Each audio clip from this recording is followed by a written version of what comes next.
유튜브로 들으시는데 아무런 문제가 없는 것 같습니다. 자, 어쨌든 우리 6장 1절 제가 읽겠습니다. 우시야 왕이 죽던 해에 내가 본즉 주께서 높이 들린 보좌에 앉으셨는데 그가 옷자락은 성전에 가득하였고. 자, 오늘은 말씀이 성경 말씀이 굉장히 짧지요. 오늘 1절 말씀만 오늘 한번 보도록 하겠습니다. 우리가 지금까지 이사야 1장에서 5장까지 말씀을 통해서 우리가 쭉 살펴봤습니다. 이 1장에서 5장까지 우리가 들은 그 말씀들은요, 그 시대적인 그 상황에서 유대 민족이 얼마나 하나님 앞에 범죄하고 그리고 삐뚤어진 삶을 살아가고 있는가에 대해서 말씀을 지금까지 드렸습니다. 그죠? 그래서 그들의 삶 안에서 보면은 짐승만도 못한 사람들도 있었고, 그리고 결국 사람이라고 하는 것이요, 이 사람이라고 하는 존재가 행악의 종자였다.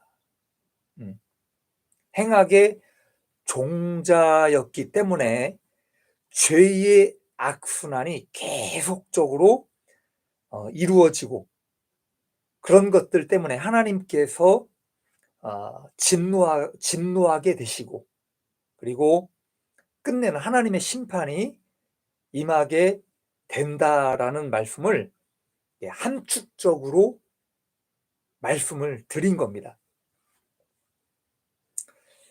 자, 이제 오늘 이 6장의 말씀부터는요, 이사야 선지자가 하나님의 소명을 받아요. 그래서 이 소명을 받고 본격적인 활동을 하는 장으로 시작을 하게 됩니다. 자, 오늘의 주제는요, 사명의 끝과 사명의 시작이라는 말씀으로 말씀을 좀 나누고자 합니다. 여기 6장 1절에는 우시야 왕의 죽음을 이야기하고 있습니다. 죽음. 자, 그리고 1장에 보면 내가 라고 밝힙니다. 내가 라고 밝히고 있는 누구냐? 이사야 선지자를 이야기합니다. 이사야 선지자가 어딘가에서 환상을 보고 있는 장면을 지금 말씀을 하고 있지요. 자, 그래서 6장 1절의 느낌을 한번 생각을 해 보십시오. 느낌이 어떤 느낌입니까? 여기서 느낌을 보면 우시야가 죽고 나서, 즉 엔딩이 되고 나서 무언가 시작이 되는 것 같은 느낌을 주는 말씀이기도 하다는 거예요. 자, 여기서 우시야가 죽었다는 표현은 두 가지를 내포하고 있습니다. 하나는 육체의 죽음을 말합니다. 실제로 죽은 거예요. 그리고 또 하나는 뭐냐? 사명의 끝을 이야기도 합니다. 이미 사명이 다 한 거예요. 제가 이사야 강해를 시작할 때에 4명의 왕을 처음에 이야기를 했습니다. 첫 번째 왕이 우시야입니다. 그리고 두 번째 왕이 요담입니다. 그리고 세 번째 왕이 아하스입니다. 그리고 네 번째 왕이 히스기야 왕이에요. 자, 그런데 이 4명의 왕이 이사야 선지자가 활동하던 시기에 함께 있었던 왕입니다. 자, 그런데 이 4명의 왕 중에 가장 문제선상에 올라왔던 왕이 바로 이 우시야 왕입니다. 가장 문제의 왕이에요. 우시야 왕은요, 16살 때 왕이 됩니다. 그리고 왕이 되고 나서 52년간을 통치를 해요. 굉장히 오랜 시간을 통치를 하게 됩니다. 그러면 이 52년이라는 시간 동안에 얼마나 많은 그 일들이 있었겠습니까? 별의 별들이 다 있었던 거예요. 이 52년이라는 시간 동안. 이 우시야 왕이 이런 다윗 왕이나 솔로몬 왕이 왕 때에 굉장히 번성을 했지요. 나라가 강대하고 잘 살고 형통한 시대를 살아왔지요. 그런 것처럼 이 우시야 왕 때도 마찬가지입니다. 아주 번영한 왕이었습니다. 그리고 시작이 아주 좋았어요. 안으로는 종교 개혁을 시작을 합니다. 그리고 나라가 더 잘 살고 더 강한 나라가 되기 위해서 많은 일들을 합니다. 예루살렘 안에 그리고 모퉁이마다 망대를 세우게 됩니다. 그리고 군사들에게는요, 가장 좋은 신식 무기를 제공을 합니다. 그래서 역사적으로 이야기를 하고 있는 이야기가 뭐냐, 최신식 군대를 소유한 나라가 바로 유대 민족이었다라고 이야기를 합니다. 이 우시야 왕 때. 자, 그리고 이 우시야 왕은요, 농사 짓는 것을 참 좋아했습니다. 그래서 이 농사 짓는 기술이 많이 발전이 되어 있었습니다.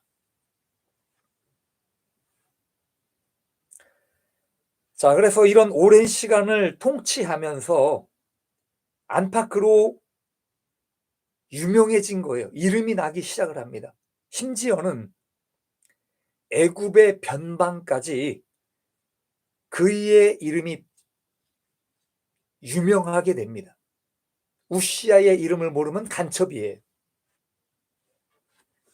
모든 면에서 그는 이렇게 탁월하다는 이야기를 듣게 됩니다.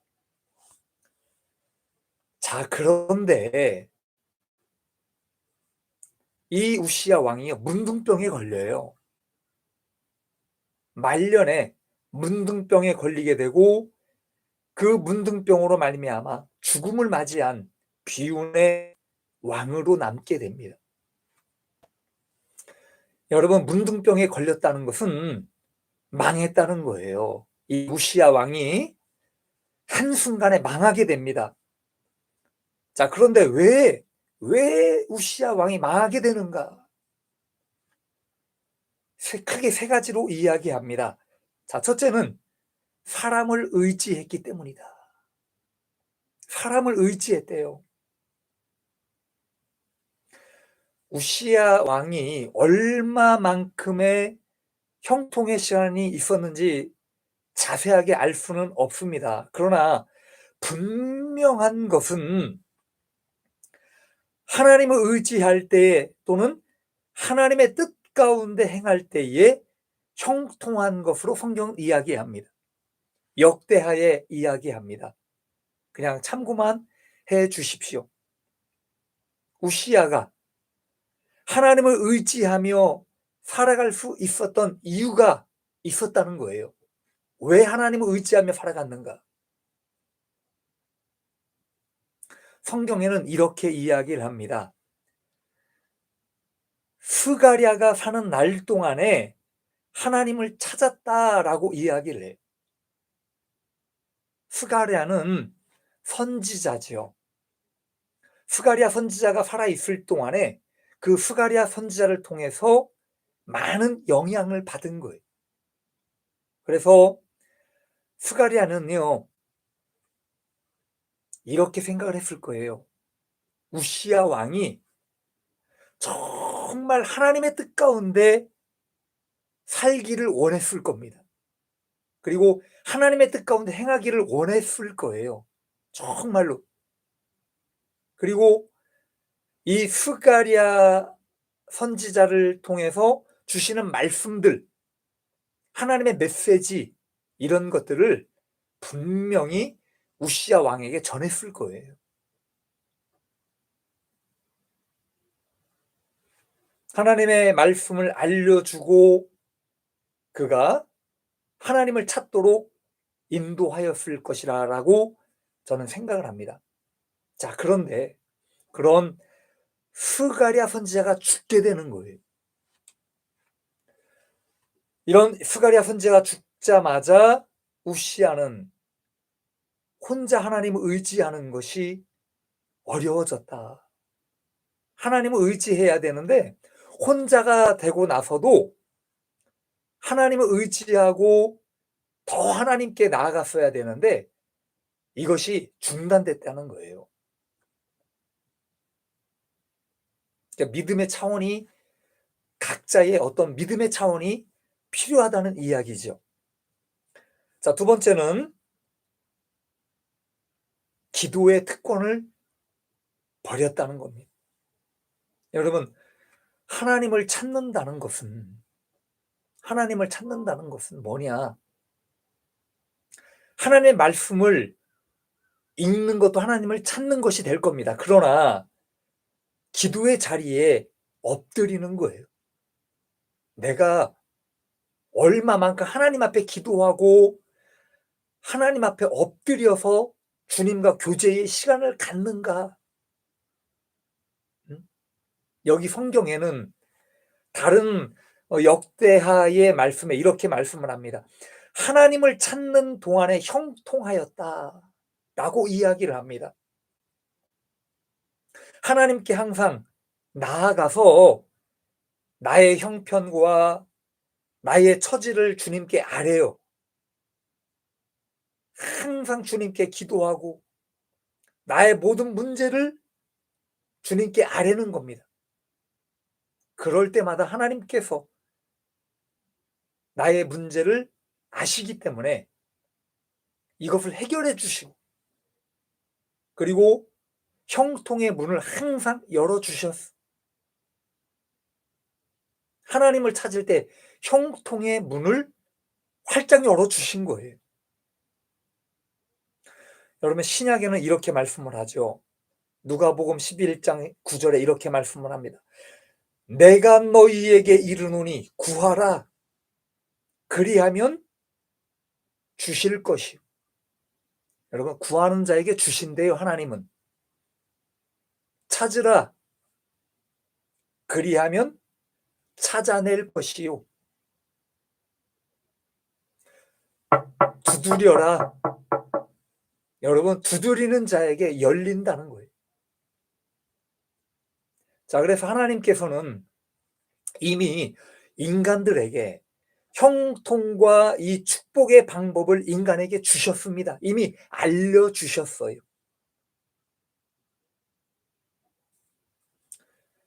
여러분, 그러나 많은 사람들이 기도할 때에 꼭 하나님께 무언가를 받고자 하는 그런 마음으로 기도를 하는 사람들이 있어요. 무언가를 바라고 하나님께 나아가는 사람들이 종종 있게 됩니다. 그러나 그런 것들은요, 사실 좋은 방법은 아니라는 거예요. 하나님께 우리가 나아갈 때는 정말 하나님을 사모하는 마음, 하나님을 경외하는 마음, 내가 주님께 더 가까이 가고자 하는 마음,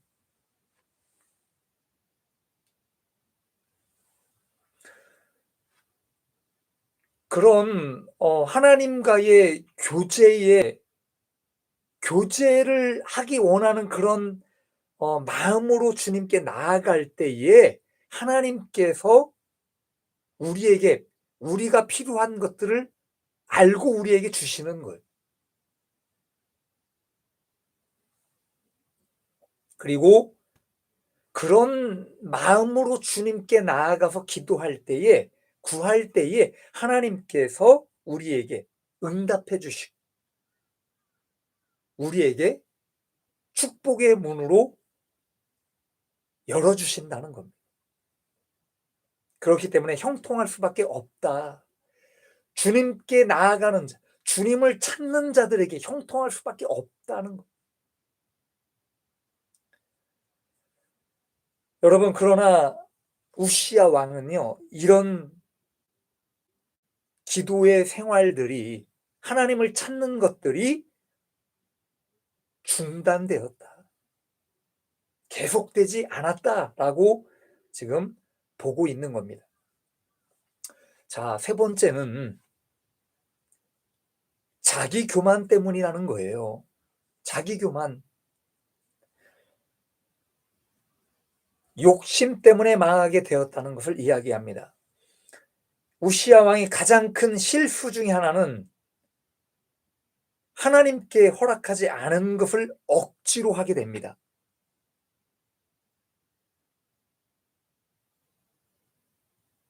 하나님께 예배드리는 것, 하나님께 제사 드리는 것, 성전에 들어가서 향단에 분향을 하려고 해요. 이런 어리석은 짓을 하게 됩니다.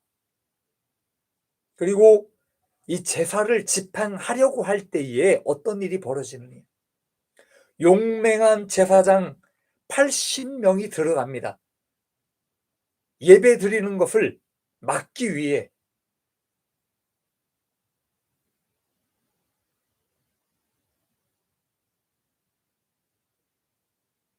80명의 제사장이 들어갑니다.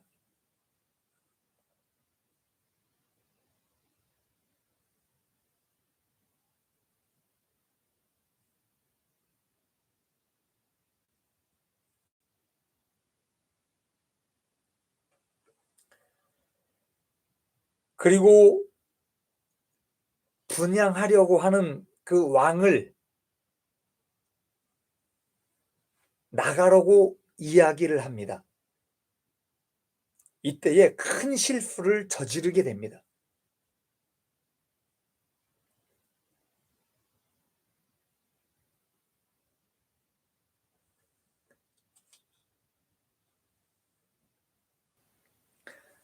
자, 그래서 이 우시야 왕이 화를 내요.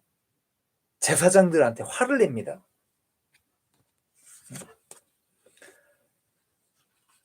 화를 낼 때에 이마에 나병이 생깁니다. 문둥병이 생겨버립니다. 갑자기. 그런 하나님의 치심을 받고 나서 제사장들에 의해 쫓겨남을 당하게 됩니다.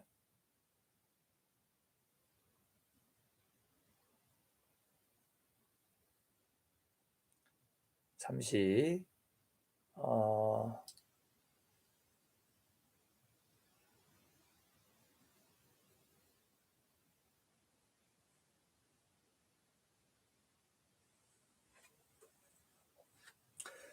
자, 그래서 이 우시야 왕의 시작은 좋았지만 결국 마지막은 어떻게 되는가?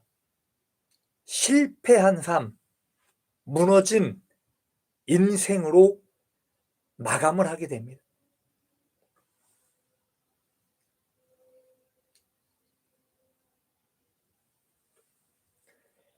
자, 이 본문 1절의 말씀을 가지고 우리 한번 생각해 보려고 합니다. 자, 이 1절 말씀 안에는요, 두 사람의 이야기를 하고 있습니다. 여기 우시야 왕의 죽음, 그리고 내가 본즉 이라고 이야기한 내가, 여기서 이사야 선지자를 이야기합니다. 자, 그래서 우시야 왕이 죽던 해에 이사야 선지자는 환상을 보게 되는데, 예루살렘 성전 안에서 놀라운 환상을 보게 되었다는 이야기를 합니다. 그 환상의 내용은 이렇게 이야기를 합니다. 주께서 높이 들린 보좌에 앉으셨는데 주님의 옷자락은 성전 안에 가득했다라는 환상의 내용을 이야기합니다. 여기서 중요한 내용이 있습니다. 한 사람은요, 성전 안에서 자기 스스로 분향하려다가 하나님의 치심을 받는 거예요. 그리고 쫓겨나게 됩니다. 왕의 자리도 물러나게 됩니다. 그리고 하나님을 위해 쓰임받는 모든 것도 끝이 나게 된다는 이야기입니다. 자, 그러나 그 죽음을 맞이하던 해에 다른 한 사람, 이사야 선지자는 하나님의 성전에서 하나님을 만나는 놀라운 경험을 하게 된다는 겁니다. 여기서 우리에게 주시는 교훈은 크게 두 가지를 이야기해요. 첫째는 뭐냐? 사명을 생각해 보게 되는 겁니다. 사명. 여러분, 우시아의 죽음이라는 것은요, 문둥병이 발병하는 그 동시에 하나님의 능력이 그에게서 끝났다는 거예요. 모든 것이 형통하고 모든 것이 잘 나갔던 이 우시야 왕이 하나님의 능력이 한순간에 끊어지는 거예요. 그래서 이 말은 뭐냐? 우시야 왕이 실제로 죽은 것을 말하는 것보다 종교 개혁이나 하나님의 일을 다 끝내지 못한 상태에서 저주를 받은 거예요. 얼마나 비참합니까?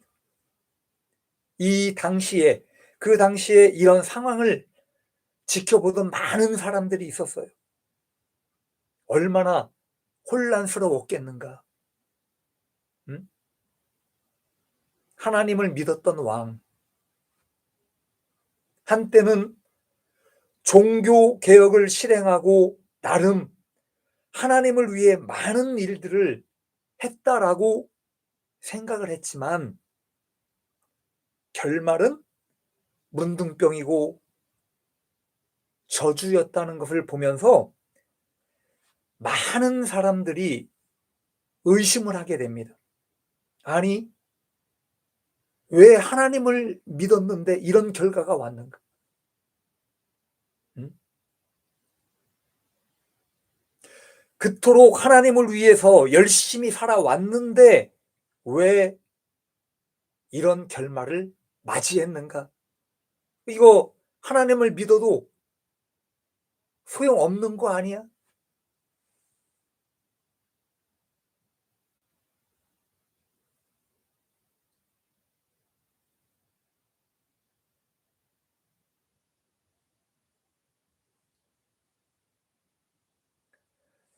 하나님을 믿어도 이거 저주받는 거 아니야?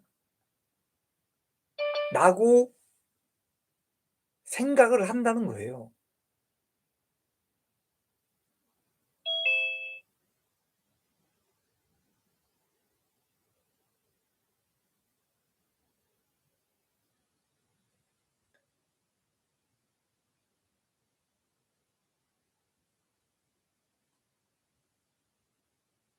자, 죄송합니다. 지금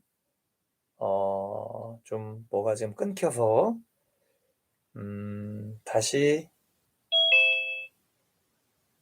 들어왔습니다. 지금 중간에 자꾸 끊겨서 죄송합니다. 자, 그래서 많은 사람들이 이런 우시야 왕의 모습을 보고 실망을 한 거예요. 하나님께도 실망을 했다는 거예요. 내가 하나님을 과연 믿어야 되는가? 내가 하나님을 따라가야 되는가? 라고 생각을 했다는 겁니다. 그리고 많은 사람들이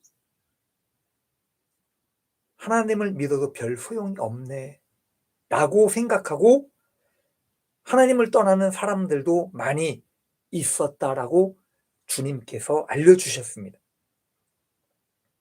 여러분, 그러나 반대로 이 우시야 왕의 죽음에도 이사야 선지자에게 하나님의 현현을 나타냅니다. 그리고 이 현현을 통하여 하나님의 부르심을 받게 됩니다. 그래서 이것은요, 한 사람의 사명이 끝나고 한 사람의 사명이 시작되는 장면이다라고 말씀을 해 주셨습니다.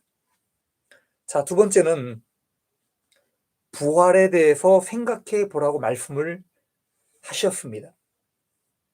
여러분, 부활이라는 것은 우리가 예수님의 부활을 생각해 볼 수가 있지요. 여기 성경에 옷을 본다라는 이야기가 나옵니다. 여기 옷이라는 것은요, 굉장히 중요한 메시지라고 말씀을 하셨습니다. 예수 그리스도께서 십자가 위에서 죽음을 당하시고 그리고 아리마대 요셉을 통해서 아무도 사용하지 않은 새 무덤에 예수님께서 예수님을 장사 지내게 됩니다. 그리고 제3일 만에 죽으시고 나서 장사 지내고 나서 3일 만에 여자들이 예수님의 무덤을 찾아갑니다. 그 예수님의 무덤에서 무엇을 발견했는가? 예수님께서 입으셨던 옷이 단정하게 개어져 있는 것을 보게 됩니다. 여기 그러면 이 이야기는 뭐냐? 우시야 왕의 죽음은요, 옷이 접혀 있는 거예요. 옷을 입을 필요가 없지요. 죽었기 때문에 이미 옷은 접혀져 있다는 겁니다. 아무것도 할 수 없는 것. 옷이 개어져 있다는 것은 사명의 끝을 이야기합니다. 이미 모든 것이 다 끝난 거예요. 자, 그러나 예수 그리스도께서 제3일 만에 새로운 몸으로 부활을 합니다. 이 부활의 몸으로 입으신 옷은 아마도 빛나고 깨끗한 흰 세마포 옷을 입으셨을 겁니다. 그래서 예수님의 부활은 새로운 사명의 시작을 의미를 합니다. 여기 이사야가 환상을 볼 때에 하나님의 옷자락이 성전에 가득 덮고 있는 모습이었다라고 이야기를 합니다. 그래서 부활이라고 하는 것은 사명의 시작을 이야기하는 거예요. 새로운 시작. 하나님의 일은 끝난 것 같아도 끝이 아니라는 것. 모든 것이 우시야의 죽음으로 인해서 모든 것이 끝이 난 것 같았지만 하나님의 일은 다시 시작이라는 것. 여러분, 말씀을 정리하려고 합니다. 우리는 오늘 이 말씀을 통해서 우리에게 주신 사명이 있다라고 저는 생각을 합니다. 여러분 각자에게 사명이 무엇이 있는지를 다시 한번 생각해 볼 수 있기를 바랍니다. 우시야 왕도 사명이 있었어요. 종교 개혁하고 하나님의 뜻 가운데 행하는 것이 사명이었어요. 제사장들도 각자의 사명이 있었습니다. 그래서 하나님을 믿는 모든 사람들은 하나님께서 사명을 주신 거예요. 그것이 크고 작을 수도 있습니다. 누군가에게는 작은 사명을 맡기신 것이고 누군가에는 많은 사명을 맡기셨습니다. 만약에 나에게 주신 사명이 무엇인지 잘 모르겠습니다 라고 하시는 분들은 이렇게 생각을 하십시오. 하나님 안에서 정의롭게 사는 것, 하나님의 말씀 안에서 정의롭고 선한 삶, 그리고 이웃을 사랑하는 삶, 그렇게 살아가는 것이 여러분의 사명이라고 생각을 하십시오. 이것이 가장 기본적으로 주시는 사명이에요. 그리고 더 나아가는 겁니다. 나에게 정말 하나님께서 말씀을 하셨다면 너가 이렇게 해라고 분명하게 감동하고 말씀을 하셨다면 해야 되는 거예요. 자, 그래서 여기 자기 분수를 잘 알고 지켰어야 할 그 사명을 지키지 못한 우시야 왕에 대해서 오늘 말씀을 드렸습니다. 그래서 자기에게 주어진 사명 잘 감당하는 것 정말 중요합니다. 작은 사명이라도 끝까지 잘 감당하고 하나님께 갈 수 있는 우리 모두가 되기를